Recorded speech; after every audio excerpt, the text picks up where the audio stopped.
Today's math lesson is 12.1, fractions and decimals. Our objective for this lesson is to relate fractions and decimals with denominations of 10 and 100. It is important to know that a decimal is just another way to represent a fraction. And we've been learning about fractions all year long. Upside down. Okay, our question today is, how can you write a fraction as a decimal? So we already talked about this. A decimal is another representation for a fraction. It just names parts of a whole. A decimal, what is a decimal? It is a number with one or more digits to the right of a decimal point. So if I look at a place value chart right here, and we've talked about this before, we've seen our caterpillar in the classroom where we talked about our ones, our tens, our hundreds, our thousands, our 10,000s, our 100,000s, and then we've talked about our millions. And we've always wondered what's on this side of our ones. Well, we've got our tenths, our hundreds, and our thousands. So how could I write a decimal? I could say 0, decimal point, and I would read that as and I could say 7. So this would be 7/10. I could say, I don't say the 0, I would just say 34 hundredths. So these are decimal points, and this is the part that we're going to be talking about right now, okay?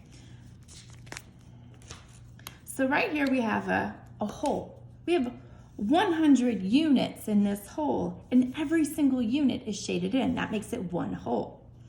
Here we have 10 units. There's only 10 of these. One of them is shaded in. So we write it 3 different ways. We can write it as a fraction, 1/10. We could write it as a decimal, 0, just like I did, decimal point, and then the 1. And because it's in the tens place, I would say this is 1/10. Here we have this whole 100ths grid, but only one of them is shaded in, not the whole thing. So we only have 1 out of 100 shaded, 100th. As a decimal point, we would say 0, decimal point, and because there's 100 units, we don't have 10. We don't have enough to make 10. We only have 1. So we wouldn't write it like this. This is 1/10. This is 100th. And we'll keep practicing that. Okay. So here we've got, just like we had on our other sheet, how do we name these fractions and these decimals? So if I look at my first example, we have 100 units. And if I count, I know that there's 10 in each row. So 10, 20, 30, and then there's 7. So as a fraction, I would write 37 hundredths. As a decimal, 0, decimal point, 37. How would I say it? 37 hundredths. If I look over here, I only have 10 units. 7 of them are shaded in, so I would say this is 7/10, right? There's only 10 parts.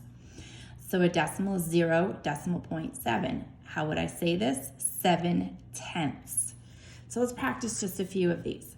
Now I know if an entire column is shaded, remember that's 10 units. So 10, 20, 30, 40, 50, 51, 52 units are shaded. Out of how many? 100. How do I write that as a decimal? 0, decimal point. And then how many do I have out of 100? 52. And that would be 52 hundredths. Down below, I don't have 100 parts. I only have 10 parts. How many are shaded? 1, 2, 3, 4, 5, 6. 6 out of 10. 0, decimal point, 6. That's how we would write tenths. And I would say 6/10. Now watch this one. Here's 100 parts. Do I have 10 filled in? No, I only have 1, 2, 3, 4, 5. So that's 5 out of 100 parts. So I would put my 0, my decimal point. I don't have enough to make 10, so I'm going to put a 0 here. Now I can put my 5. 5 hundredths.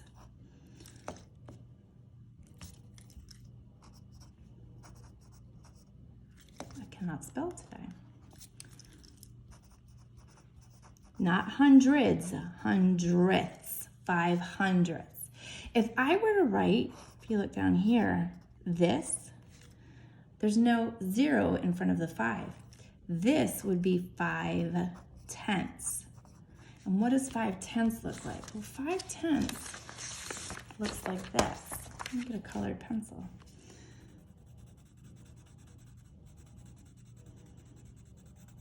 Right? There's 5/10. And that would be the same as how many?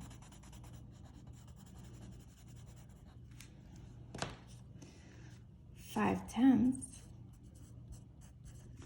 That's the same as 50 hundredths, right? That's way different than this.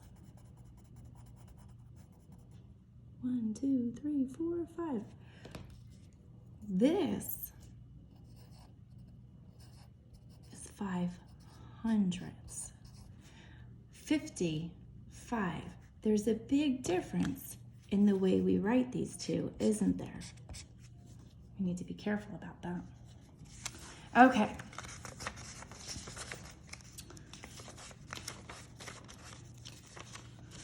I think that should cover the first part of our lesson.